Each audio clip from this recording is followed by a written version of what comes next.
బాబు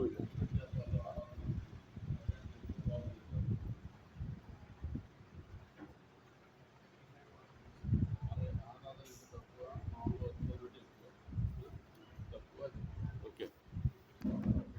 మీ అందరికి వందనాలు. అందరూ బాగుండారా? బాధలతో ఎవరు లేని వాళ్ళు అందరూ చేతులు ఎత్తద్దు. బాధల్లో లేని వాళ్ళు ఎవరు ఉండారా? మందిరానికి వచ్చేవాళ్ళు బాధలు లేకుండా ఎవరు ఉంటారు? ఇంటర్మీడియట్ పరీక్షలు కదా, ఎంత బాధలతో ఉండారో తల్లిదండ్రులు. బాగా రాయరా బాబు అనేవాళ్ళు కొంతమంది. 10th పరీక్షలు బాగా రాయరా అని వాళ్ళు. నేను రోడ్డు మీదకి అంతంటే ఒక ఆయన రోడ్డు మీద ఏడ్చి ప్రార్థన చెప్తున్నాడు. ఏమని? ప్రభు వాడికి ధైర్యంగా పుట్టించండి, పరీక్ష బాగా రాసేది. వాడు ఫోన్లో కూడా బాగా గట్టిగా చేస్తాడు, నా పాస్ ఎవరు నాలాగా. అక్కడ నడి రోడ్డు మీద. సర్లే దేవుడై బిడ్డల్ని ఆదరించి అనుకున్నా, వెళ్ళిపోయాను. ఎందుకని? సంవత్సరం కదండి, సంవత్సరం కష్టపడతారు పిల్లలు. పాస్ అయితేనేమో కేకలేస్తారు, పాస్ కాకపోతే ఏమంటారు చెప్పాలా? ఏమంటారన్నా? నీరసంగా వస్తారు. నేను బాగానే రాసిన దిద్దునోడు తప్పు అంటారు మళ్ళీ. అవును కదా? సరే, మీకు చాలా మంచి మాటలు చెప్తాను, జాగ్రత్తగానండి. పరిస్థితులు మనల్ని అనేక విధాలుగా నడిపిస్తాయి. వయసు పెరిగే కొద్ది కొంతమందికి సమస్తం కలిసి వస్తాయి. వయసు పెరిగే కొద్ది కొంతమందికి ఇరుకులు, ఇబ్బందులు, ఆర్థిక పరిస్థితులు. మనకి కొంతమంది అనుకుంటుంటారు కలిసి రావట్లేదండి మా దినాలు, మా రోజులు, మా సంవత్సరాలు అనుకుంటూ ఉంటారు కదా. ఈ నిజం. అయితే దేవుని మందిరానికి వచ్చే మనందరికీ కలిసి వచ్చేది ఏంటంటే, దేవుని మందిరానికి రావడమే పెద్ద కలిసి రావడం. దేనికి తెలుసా? దేవుని మందిరములో సంతోషం ఉంటుంది, సమాధానం ఉంటుంది, నిబ్బరం ఉంటుంది, నిరీక్షణ ఉంటుంది, ధైర్యం ఉంటుంది. భయపడమాక, దిగులు పడమాక, నీకు సహాయం చేయవాడును నేనే అని ఉంటుంది. సరే, మీకు తగ్గట్టుగా దేవుని వాక్యాన్ని నేను ప్రకటించాలని ప్రార్థన చేసుకుని వచ్చాను. ఆ మాటలు చెప్తా జాగ్రత్తగానండి. నిర్గమాకాండం నాకంటే కూడా పరిశుద్ధులు, దైవజనులు అనేక మంది మీకు వచ్చి వాటిలో విని ఉంటారు. మీరు కూడా డైలీ చదువుకునే మాటల్లో ఈ మాటలు వినుంటారు. ఈ యొక్క నిర్గమాకాండంలో మంచి మాటలు ఉండే, జాగ్రత్తగా వినండి. ఈ మాటలు ఎలా ఉండేవో కూడా చూద్దాం. పేజీ నంబరు 46, క్రొత్త నిబంధన. నిర్గమాకాండము 2వ అధ్యాయము. నిర్గమాకాండము 2వ అధ్యాయము 16వ వచనాన్ని చదివి సహాయంగా చేయగలుగుతారా? చదవమంటారా?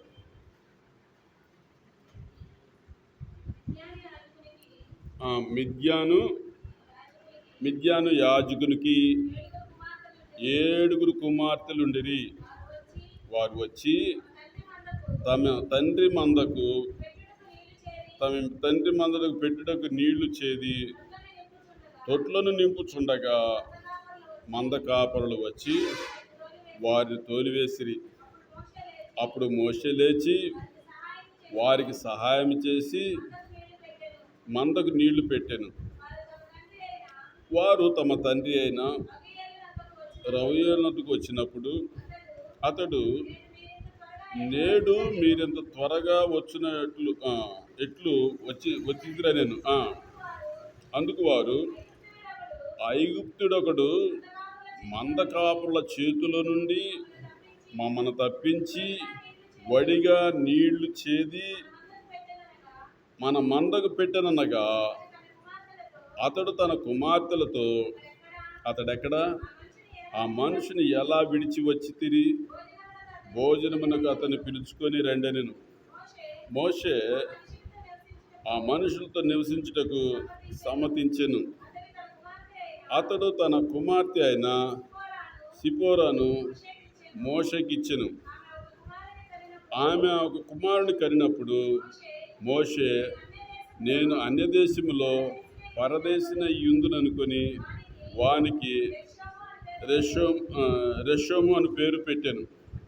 దాని అర్థం ఏంటో చూడండి కింద. అందరూ చూసారా? కొందరు చూసారా? దాని అర్థం ఏంటంట? పరదేశి. సరే, ఈ మాట చెప్పి నేను ముందుకు వెళతా. నీళ్లు చేదేస్తేనే ఈ రోజుల్లో పిల్లనిచ్చేస్తున్నారు. ఆ రోజుల్లో ఇప్పుడు ఇస్తున్నారా? నీళ్లు చేస్తే పిల్లలు ఇస్తున్నారా? ఆ రోజుల్లో అద్భుతం చూశారా మోషే జీవితంలో? ఇంతకీ మోషే ఎవరు?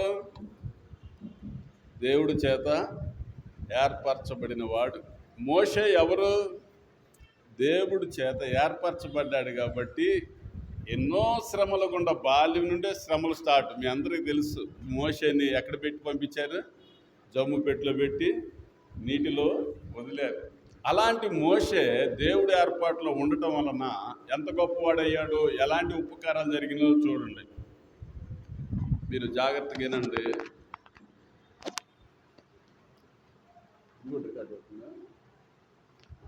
జాగ్రత్తగానండి, దయచేసి ఎవరు నిద్రపోవద్దు. మోషేతో దేవుడు ఉన్నాడో లేదో మీరు చూడాలి, ఇప్పుడు వినాలా. ఎవరు నిద్రపోమాకండి. నిద్రపోయేవాళ్ళు ఎవరైనా ఉంటే వాళ్ళకి ఒక మిరగాయ ఇవ్వండి, కొంచెం కొరుకుతారు, నిద్రపోతారు. మోషే పరిస్థితులు ఎలా ఉన్నాయంటే ఐగుప్తుడని పేరు వచ్చింది. మోషే ఐగుప్తుడా ఇజ్రాయేలుడా? మోషే ఐగుప్తుడా ఇజ్రాయేలుడా? ఇజ్రాయేలుడే. కానీ ఐగుప్తుడని పేరు కూడా వచ్చేసింది. సరే, ఆ మిద్యాన్ని తీసుకుని 7 ఆడపిల్లలు ఆయనకి. పెద్ద పాపనిచ్చి పెళ్లి చేస్తే అన్యుల దేశంలో నేనున్నాను అనుకుని ఆ బాబుకు ఒక చక్కని పేరు పెట్టాడు. ఏ పేరంటే పరదేశి. మనం ఇంతకు పరదేశులమేడా? యాత్రికులము, ప్రయాణికులము, పరదేశులము. నిలువరమైన పట్టణం మనకి ఇలాలో లేదని హెబ్రీ పత్రికలో ఉంటుంది. మీకు ఈ మాటలు ఎందుకు చెప్తున్నానో జాగ్రత్తగా వినండి. పిల్లలు ఎవరు అటు ఇటు తిరగద్దు, సైలెంట్గా ఉండండి. మంచి మాటలు చెప్తాను, విలువని. మోషేకి తోడుగున్న దేవుడు మనకున్నాడో లేదో చూద్దాం. జాగ్రత్తగా వినండి. 23వ వచనము కాడ ఇలా రాయబడి ఉంటుంది. ఏమని ఉంటుందంటే, నేను చదువుతాను. నిర్గమాకాండం 2వ అధ్యాయము 23వ వచనం. ఇలాగున అనేక దినములు జరిగిన మీదట ఐగుప్తు రాజు చనిపోయాను. ఇజ్రాయేలు తాము చేయుచున్న వెట్టి పనులను బట్టి నిట్టూర్పులు విడుచుచు మొరపెట్టుచుండగా, తమ వెట్టి పనులను బట్టి వారు పెట్టిన మొర దేవుని యొద్దకు చేరెను. మీరు బాగా గమనించాలా. జీవిత ప్రయాణాల్లో వెట్టి చాకిరితో ఉన్న మనుషులు ఉన్నారు. వెట్టి చాకిరి లాంటి పాపానికి బానిసలైన మనుషులు ఉన్నారు. కొందరేమో జీవనోపాధి కొరకు చేసేటువంటి వెట్టి పనులైతే, కొంతమంది పాపిష్టి క్రియలకు బానిసలైన వెట్టి పనులు. అవి ఎలాంటి పనులో నేను చెప్పను, కానీ అంత భయంకరమైనటువంటి క్రియల్లో బానిసలై ఉన్నారు. అలాంటి వారిని కూడా దేవుడు చూస్తాడు. ఇక్కడ దేవుడు ఎలాంటి వాడో మీకు చెప్తాను, జాగ్రత్తగానండి.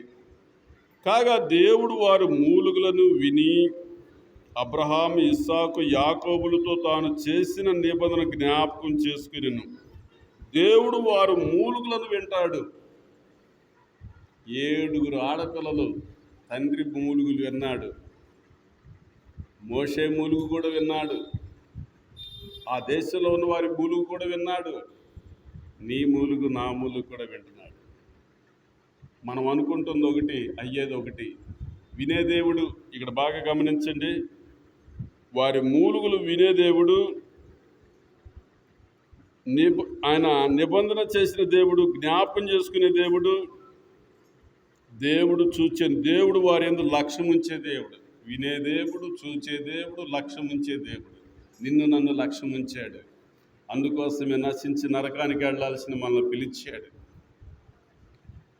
మనము అనేక మార్లు ఆయన దూషించాం.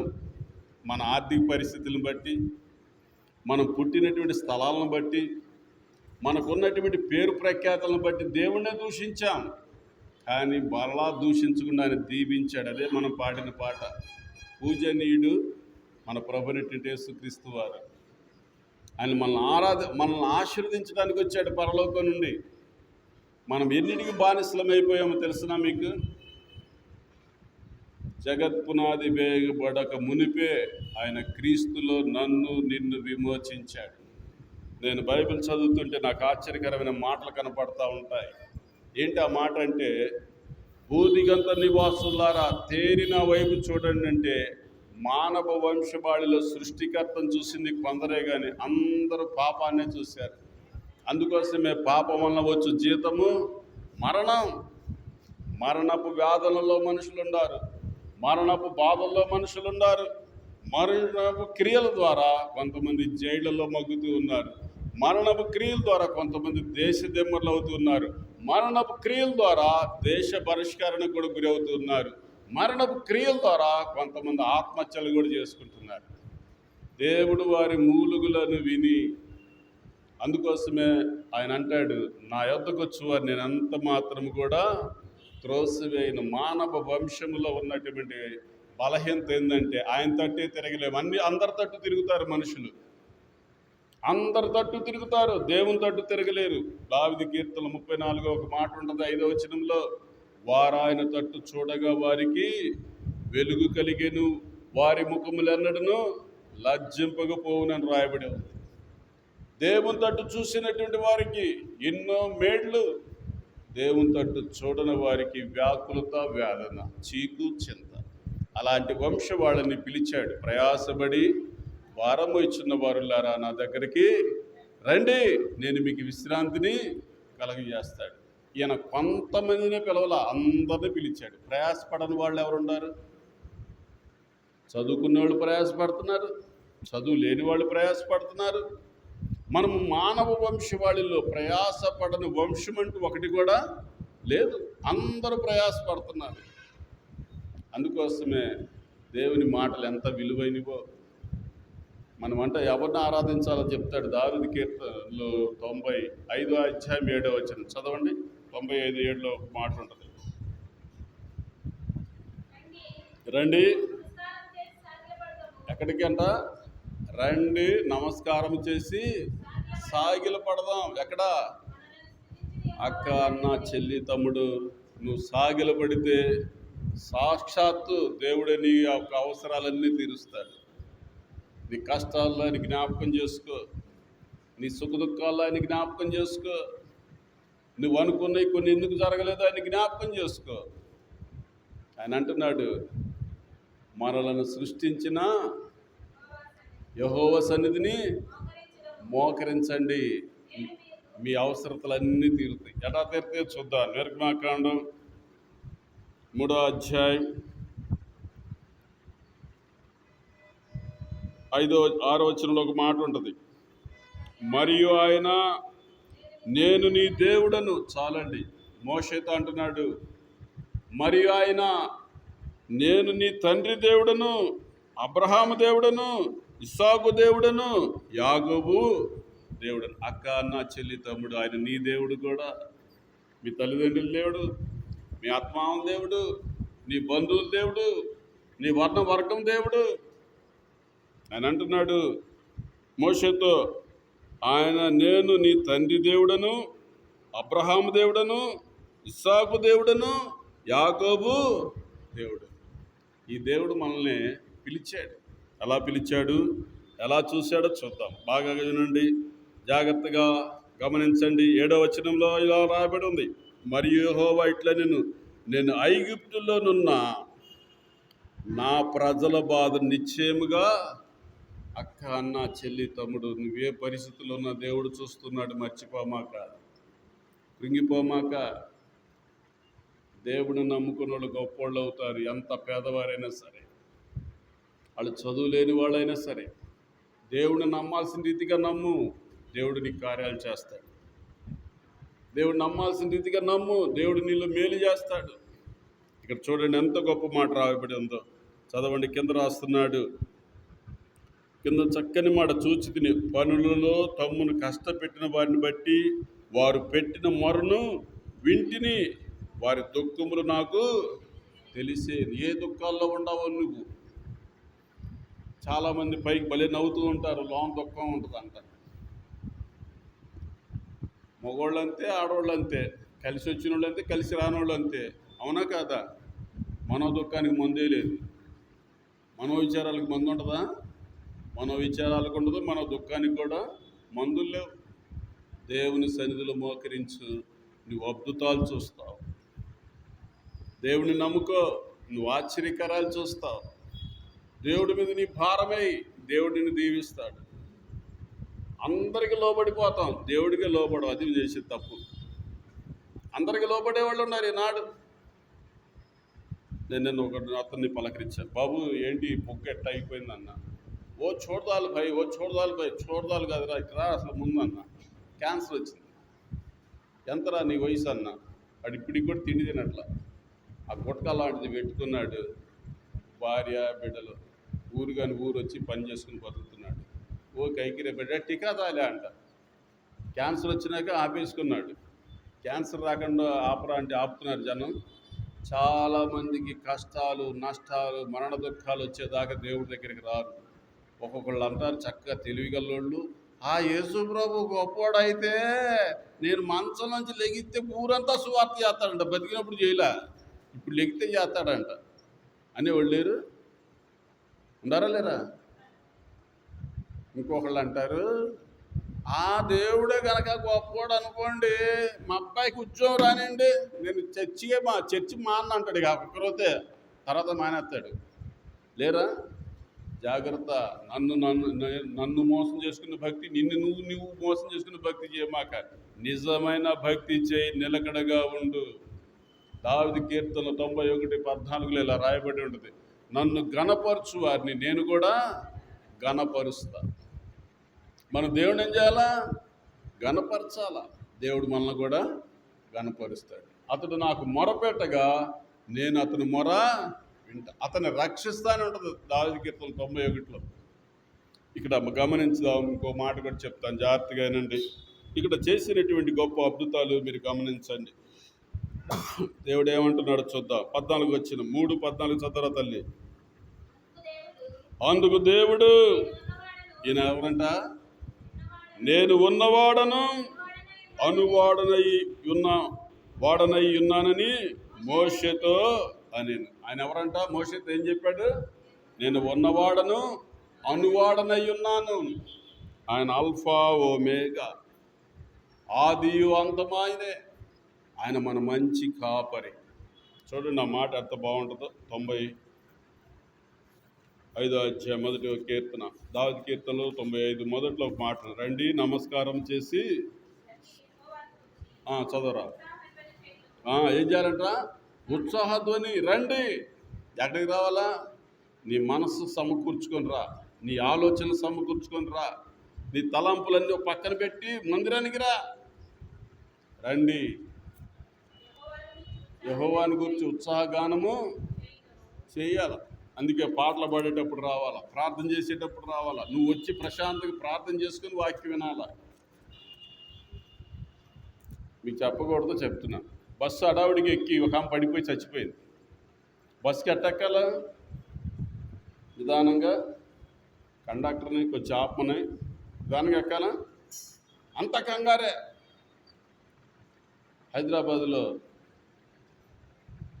ఒకరు బ్యాగ్ నిండా బంగారం పెట్టుకొని అత్తగారి దగ్గర ట్రైన్ కదిలిపోయింది. కదమా సొమ్మంతా అంటే వేసేసింది, బంగారం మూట ఆడ పట్టేసింది, అందరూ ఎక్కి వెళ్ళిపోయారు. అది వికారాబాద్లో దిగింది. అప్పుడు దిగారు, బ్యాగ్ చూస్తే లేదు.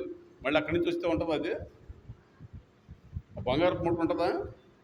పోయింది. మనం కంగారులే. చాలామందికి మందిరానికి వస్తారు కానీ బుద్ధి కాదు. మందిరానికి ఎట్లా రావాలా? ప్రిపేర్ అయ్యి శ్రద్ధగా రావాలా. నీ పనులన్నీ కూడా సమాధానపరుస్తాడు దేవుడు. మోషేకి ఏకాకి, మోషే అనాది. మోషేకి ఎవరు లేరు. మోషేకి ఎవరినిచ్చారు దేవుడు? మొదటిగా కుటుంబాన్ని ఇచ్చాడు. కుటుంబాన్ని ఇచ్చి ఐగుప్తు దేశానికే రాజుగా చేశాడు. మోషే అంత గొప్పోడు ఐగుప్తులోనే లేడు. అంత దేవుడు తోడుగా ఉన్నాడు. నీకు నాకు కూడా దేవుడు తోడుగా ఉన్నాడు. మర్చిపోవద్దు. మేము పేదోళ్ళం, మాకు చదువు లేదు, మేము అనాథులం, మేము నిరుపేదలం అనుకోమాకండి. మిమ్మల్ని పుట్టించిన వాడు మీకు సృష్టికర్త అయిన దేవుడు. మిమ్మల్ని పుట్టించిన వాడు మిమ్మల్ని పోషిస్తాడు. మిమ్మల్ని పుట్టించిన వాడు మీ బాధలన్నీ వింటాడు. విన్నాడా లేదా? నిర్మాకాండంలో మీకు ఇంకో మాట చూపిస్తాను చూడండి. ఈయనంత మంచివాడు. లేవ్యాకాండం 26వ అధ్యాయం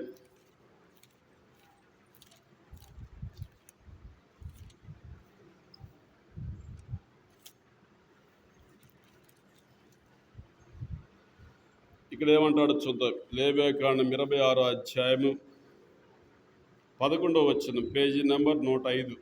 చదవండి, బాగా వినండి. నా మందిరమును మీ మధ్య ఉంచెదను, మీ యందు నా మనస్సు అసహ్యపడదు. నేను మీ మధ్య నడిచెదను, మీకు దేవుడునయ్యుందును, మీరు నాకు ప్రజలయ్యుందురు. ఏమై ఉంటారంట? ఎంత మంచి మాట చూడండి. నా మందిరాన్ని మీ మధ్య ఉంచాడు. దేవుడు మిమ్మల్ని ప్రేమించి, మరి ప్రియ దైవజనులు ఏ ఉద్యోగం చేయకుండా సేవకు సమర్పించుకొని విద్యాబుద్ధులు కలిగి మీకు పరిచయం చేస్తున్నారు. ఎంత ధన్యత!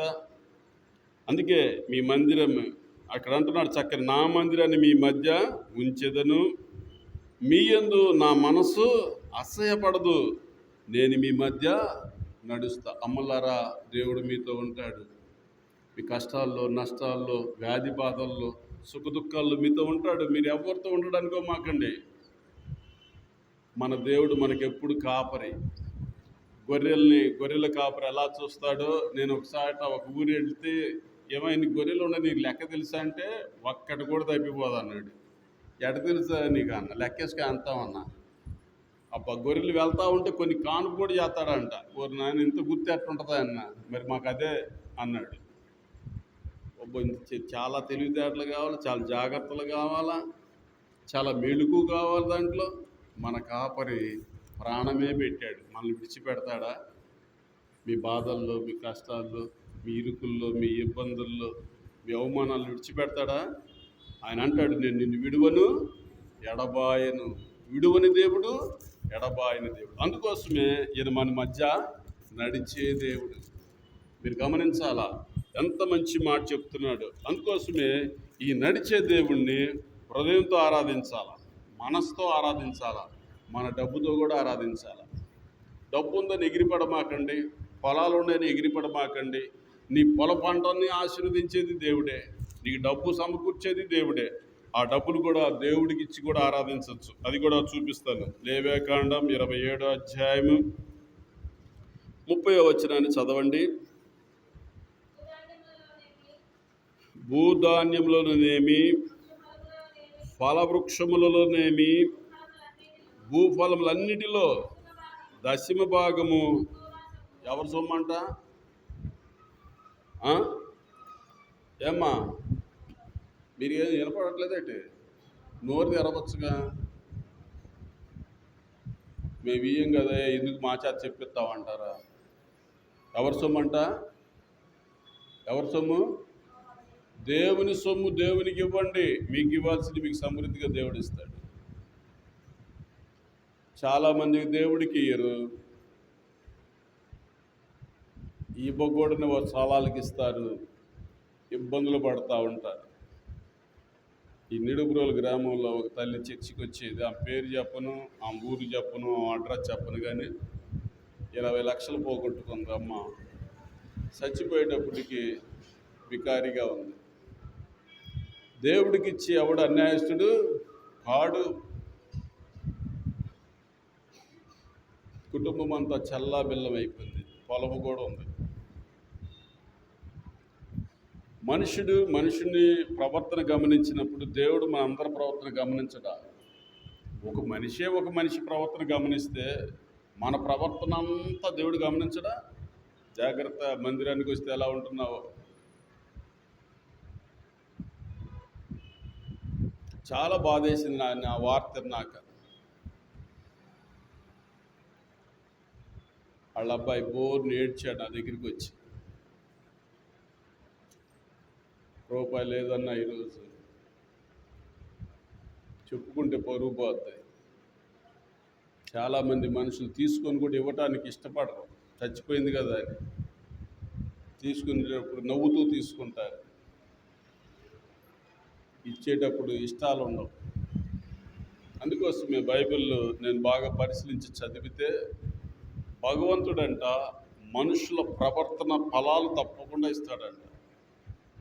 దేవుడు వారి ప్రవర్తన ఫలమును వారు అనుభవించేటట్లు చేస్తాడని రాయబడి ఉంది యెహెజ్కేలు గ్రంథంలో. ఎవరి ప్రవర్తన ఫలము వారికి వస్తుందంట. కానీ యేసుక్రీస్తు కనికరాల కాలంలో మనకు వచ్చినటువంటి గొప్ప గిఫ్ట్ ఏంటంటే, ప్రయాసపడి భారం వచ్చిన వారులారా నా దగ్గరికి రండి. దేవుని దగ్గరకు వస్తే చాలు, మారు మనసు వస్తుంది, పాపం విడిచిపెట్టాలని వస్తుంది, దేవుని బలలో పాల్గొనాలని గుణం వస్తుంది, దేవుని పని చేయాలని గుణం వస్తుంది. దేవుని గురించిన మాటలు హృదయంలో ఉంచుకోవాలనిపిస్తుంది. ఆయన మాటల ప్రకారం ప్రవర్తించాలనిపిస్తుంది. అందుకోసమే ఇక్కడ రాస్తున్నటువంటి మంచి మాటలు మనం గమనిద్దాం. ఈ యొక్క లేవియకాండం 26వ అధ్యాయం 27వ అధ్యాయం పూర్తిగా మీరు ఇళ్ళకెళ్ళి కూడా చదువుకోండి. ఎందుకో చివరి మాటలు చదివి నేను ఇంకోసాటికి వెళ్తాను. చూడమ్మా 33 చదువు. అరే బుజ్జి 27:33 నువ్వు అక్కడి నుంచి చదువు. 32 చదువు. గోవులోనే కానీ గొర్రె మేకల్లోనే కానీ చాలు, దశమ భాగం ప్రతిష్ఠితమవుతుంది. నీ పేరు నా పేరు సువర్ణాక్షరాలతో రాయాలి అనుకోమాకండి. జీవ గ్రంథంలో రాయాలంటే దశమ భాగాలు ఇవ్వాలా, దేవుని మందిరానికి రావాలా. మీరు ఇచ్చేటువంటి 10 రూపాయలు కానీ 5 రూపాయలు కానీ 100 రూపాయలు కానీ 1000 కానీ కొనుక్కోమాకండి, సనుక్కోమాకండి. మనస్ఫూర్తిగా ఇవ్వండి, మీకు రెట్టింపు ఆశీర్వాదాలు వస్తాయి. ఆయనకి ఇచ్చి చూడండి, ఆయనకి ఇవ్వకుండా ఉండండి. మీరు బిగబడితే మీకే బలహీనలు అయిపోతారు. ఇచ్చి చూడండి, సంతోషిస్తారు. ఇంపార్టెంట్ క్వశ్చన్స్ రాయకపోతే ఫెయిల్ అవుతావు. ఇంపార్టెంట్ భాగాలు నువ్వు తెలుసుకోకపోతే చర్చిలో ఫెయిల్ అవుతావు, సమాజంలో ఫెయిల్ అవుతావు, బంధువుల్లో ఫెయిల్ అవుతావు, సాక్ష్యంలో ఫెయిల్ అవుతావు. ఇది నిజం, నేను ఎరుగుతున్నాను. చాలామంది ఫెయిల్యూర్ అయిపోతున్నానికి కారణం ఏంటంటే దేవునికి ఇవ్వాలా. మనకు తెలుసు. మనకి ఎన్ని రోజులు ఇచ్చాడు దేవుడు? ఎన్ని రోజులు ఇచ్చాడు మీకు చెప్పండి. ఆదివారం అంటే ఎన్ని రోజులు ఇచ్చాడు? 6 రోజులు మనది, 7 రోజులు ఒక్కరోజు అయింది కదా. ఆ ఒక్కరోజు కూడా కొంతమంది చర్చికి రాలేరు. ఎన్ని సాకులు చెప్తారో దానికి. నిజమైన అబద్ధాలు కదా, నిజమైన అబద్ధాలు. మందిరానికి రాలేదాక ఏమన్నా అంటే అబద్ధం చెబితే అతికేటట్టు కూడా ఉంటుంది. అట్లా చెప్తారు కొంతమంది. నువ్వు మందిరం మానేస్తే ఎవరికి నష్టం? దేవుడికి నష్టం, సంఘ సేవకుడికి నష్టమా, నీకు నష్టమా?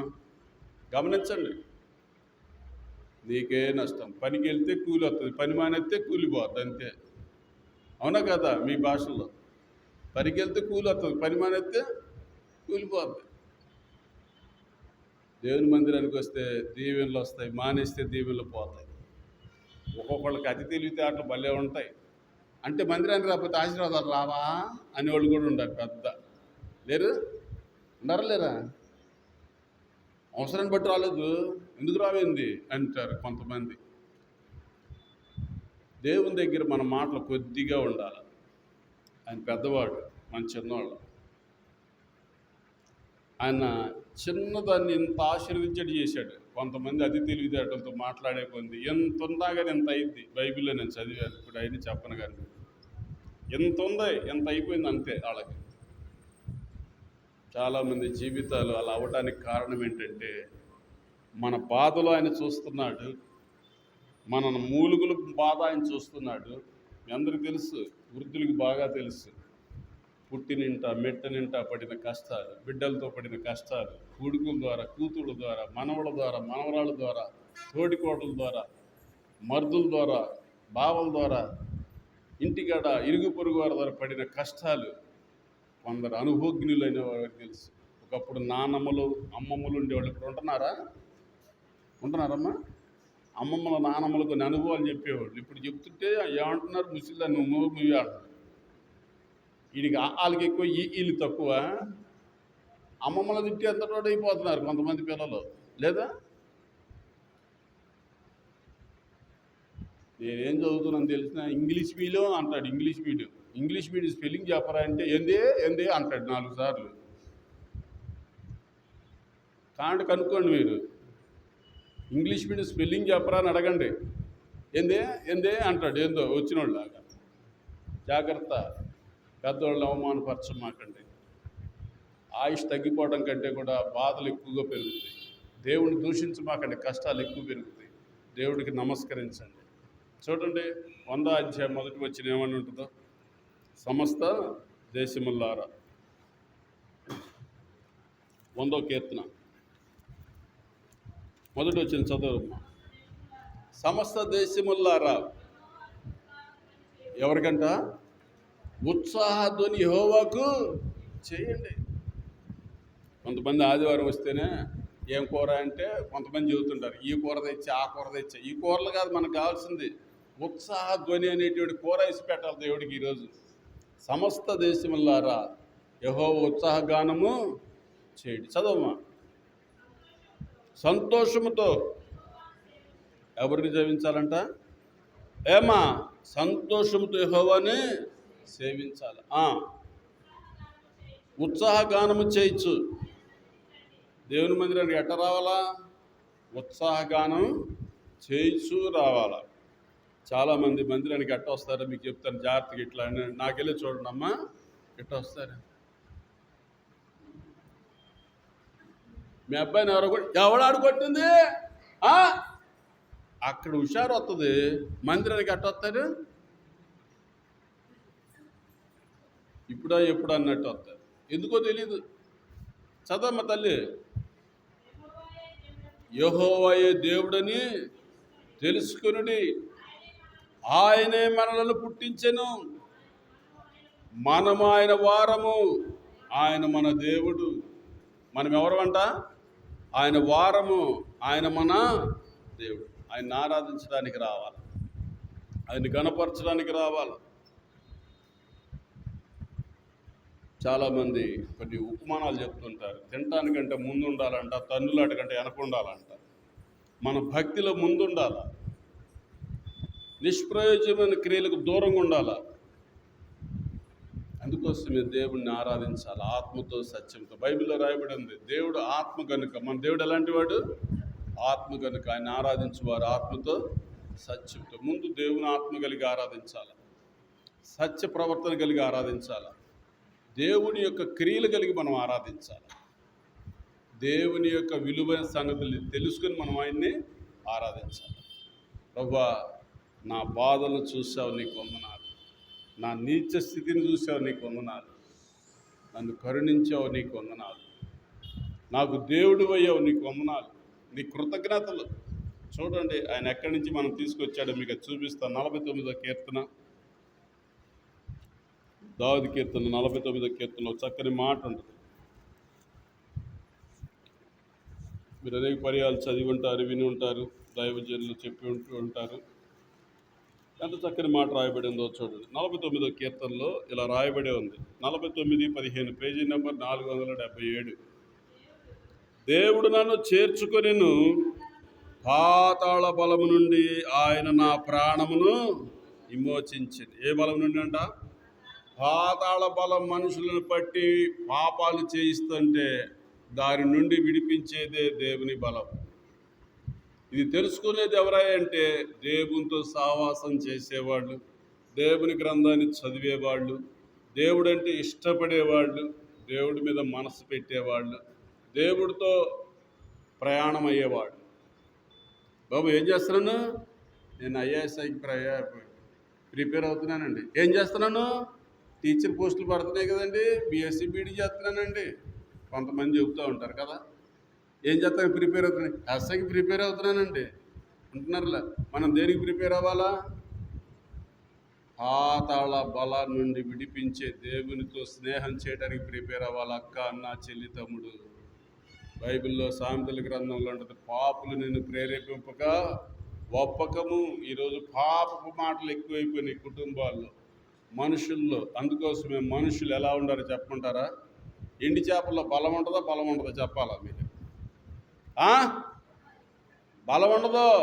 ఎండి చేపల్లో బలమేముండదు. ఎండి చేపల లాంటి మనుషులు ఎక్కువైపోయారు. నిరుత్సాహ మాటలు ఎక్కువైపోతున్నాయి. ఎందుకయ్యా అంటే బలవంతుడైన దేవుడి దగ్గర నీ సహవాసం తగ్గిపోతుంది. మీరందరికీ తెలుసు, ఉద్యోగాలకి చాలామంది సంతకాలు పెడతారు, ఎన్నింటికి వచ్చారు టైంతో సహా రాస్తారు. నీ ప్రవర్తన అంతా దేవుడు రాస్తాడు, నీకు తెలుసో లేదు. నువ్వు ఇంట్లో ఎట్టుండవు, మందిరంలో ఎట్టుండవు, మనసులో ఎట్టుండవు. రాయడానికి మాకండి ఆ మాటలు నా దగ్గర ఉండి నేను చూపిస్తాను మీకు మరొకసారి. ఇక్కడ రాస్తున్నాడు, పాతాళ బలము నుండి ఆయన నా ప్రాణమును విమోచించు. పాతాళ బలం ఈనాడు మనుషులను పట్టుకొని ఎంతోమందిని వ్యాకులత వ్యాధులకు గురి చేస్తుంది. చక్కని భార్య బిడ్డలు ఆత్మహత్య చేసుకునేట్టుగా చేస్తుంది. పాతాళ బలం అంటే మీకు చెప్పాలి కాబట్టి వింటారా? చెప్తాను జాగ్రత్తగానండి. బైబిల్లో రాయబడి ఉంది, ఎన్ని ఆజ్ఞలు? 10 ఆజ్ఞలు రాయబడి ఉంది. 10 ఆజ్ఞలలో ఏ ఆజ్ఞను తీసేయడానికి కూడా వీలు లేదు.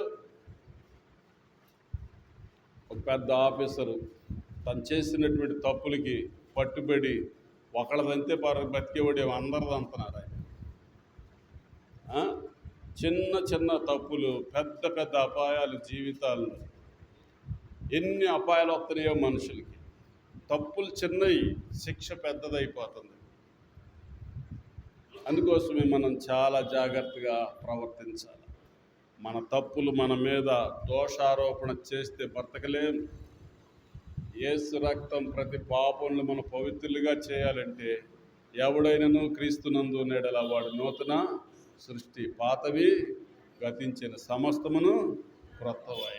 ఆయన మనల్ని పుట్టించేవని స్వభావాలు మనలో ఉండాలి. ఇంకో మంచి మాట ఉంది చూడండి, 49వ కీర్తన 7వ వచనంలో రాయబడిన మాట. చదవరా తల్లి. ఎవడైనను ఏ విధము చేతనైనా తన సహోదరుని విమోచింపలేడు. వాడు కుళ్ళు చూడక నిత్యము బ్రతుకున్నట్లు వారి నిమిత్తము దేవుని సన్నిధిని ప్రాయచిత్తము చేయగలవాడు ఎవడను లేడు. వారి ప్రాణ విమోచన ధనము బహు గొప్పది, అది అన్నిటికీ తీరక అట్లుండవలసినదే. పరిశుద్ధ గ్రంథాన్ని రోజు భోంచేయండి. మీకు దేవుని జ్ఞానం ఉంటుంది మీ హృదయాల్లో, మీ మనసుల్లో, మీ ప్రవర్తనలో. ఆ ప్రవర్తన మీ పిల్లలకి దైవ కిరీటంగా ఉంటుంది. ఏమంటున్నాడు? ఎవడును ఏ విధము చేతనైనా తన సహోదరుని విమోచింపలేడంట. కొంతమంది మనుషులు అనుకుంటారు, మా బంధు బలగం ఎంత అనుకుంటున్నారు, మా ఇంటి పేరిట వాళ్ళు ఎంత అనుకుంటున్నారు, మా కులస్తులు ఎంతమంది అనుకుంటున్నారు. పాతాళానికి వెళ్ళేవాళ్ళు ఎంతమంది ఉంటే సుఖం? పరలోకానికి వెళ్ళేవాళ్ళు కావాలా కదా? పరలోకానికి వెళ్ళేటువంటి మా బంధువులు కావాలి మనకి. మనందరికీ తెలుసు, భగత్ సింగ్ గారు అందరూ వదిలిపెట్టి వచ్చాడు. ఆయన ఏకాకిగా దేవుని పరిచర్యకి వచ్చాడు. ఆయన ఎంత వాడయ్యాడు? వారిలో ఒంటరైన వాడు 10,000 మంది అగును, ఎన్నిక లేనివాడు బలమైన జనమగును. గొప్పవాడు భగత్ సింగ్ గారేమి, జాషువా డానియల్ గారేంటి, ఇప్పుడు యోసన్న గారేంటి, ఇంకా ఎంతోమంది జిఆర్ లార్న్ గారు లాంటి వాళ్ళు ఏంటి, దైవజనులు మనకంటే ముందు ఉన్నటువంటి వాళ్ళు. మీ ఊళ్ళకు కూడా వచ్చి పరిచయం చేసినటువంటి తెల్లదొరలేంటి, నల్లదొరలేంటి. ఎందుకు చేశారంటారు? పరలోక రాజ్యం సమీపించింది, మారు మనసు పొంది మీరందరూ అడిగి వెళ్ళాలని. ఎందుకు ప్రకటిస్తున్నారు ఈ మాటలన్నీ? అందరూ బాగుండాలని, ఏ ఒక్కరు కూడా పాతాళానికి వెళ్ళకూడదని. మనం పాతాళ బలం నుండి విమోచింపబడటానికి ఏర్పరచబడిన వంశం. మన పేరేంటి తెలిసిన? రాజులైన యాజక సమూహం. మనం రాజుకు తగ్గట్టుగా ఉండాలి. మన రాజు రారాజు, ప్రభుల ప్రభు, దేవతలకు దేవుడు, రాజులకు రాజు. మరి అది తగ్గట్టుగా నువ్వు ప్రవర్తించాలిగా. ఇంకో మంచి మాట చెప్పి నేను ముగిస్తా. జాగ్రత్తగానండి. ఇక్కడ అంటున్నాడు, ఎట్లాంటి మంచి మాట చెప్తున్నాడు చూద్దాం. అనేక సార్లు మనం గ్రహించలేనటువంటి క్రియలు కూడా కొన్ని ఉంటాయి. గ్రహిద్దాం, చూద్దాం. 48లో 10వ వచనంలో ఒక మాట ఉంటుంది చూడండి. దేవా, నీ నామం ఎంత గొప్పదో. ఆయన నామం ఎంతో గొప్పదంట. ఇంకా రాస్తున్నాడు, నీ కీర్తియు భూదిగంతముల వరకు అంత గొప్పది. కొంతమంది చెబుతుంటారు, మేము ఎవరమో తెలుసా. తెలుసుకో, తప్పేం లేదు. నువ్వు ఎవరు అయినా సరే, దేవుడిచ్చినటువంటి ఆయుష్, దేవుడిచ్చిన దినాలు, దేవుడిచ్చిన బలం, దేవుడిచ్చిన క్షేమకాలం మీద అంతే. నేను ఎంతో తెలుసు అని అనమాక. ఆయన అంతటోడు చూడు. ఆయన ముందు మనమెంత? చదవండి అందరూ ఆ మాట. దావీదు కీర్తనలు 48వ అధ్యాయం 10వ వచనం. ఎంత చక్కని మాట. దేవా, నీ నామం ఎంతో గొప్పదో, నీ కీర్తియు భూదిగంతముల వరకు అంతా గొప్పది. నీ కుడి చెయ్యి నీతితో నిండి ఉన్నది. నీతిమంతుని చేతి క్రింద ఆశీర్వదించబడటానికి మందిరానికి వస్తాం. ఎవరి చేతి కింద? నీతిమంతుని చేతి క్రింద ఆశీర్వదించబడటానికి మందిరానికి వస్తాం. మనుషులు చూడటానికి రామాకండి, దేవుని సుగుణాలతో రండి, ఆశీర్వదించబడతారు. మనం ఈ మాటలు ఎరిగి దేవుణ్ణి ఆరాధిద్దాం. దేవుడి మంచి మాటలు దీవించుగాక. మీకు అర్థమైన దాన్ని బట్టి దేవుణ్ణి ఆత్మతో సత్యంతో ఆరాధించి అందరూ మోకరించండి. ఎవరు అటు ఇటు తిరగద్దు. పిల్లలు సైలెంట్. దేవుడి మాటలు విన్నారా? మోకాళ్ళ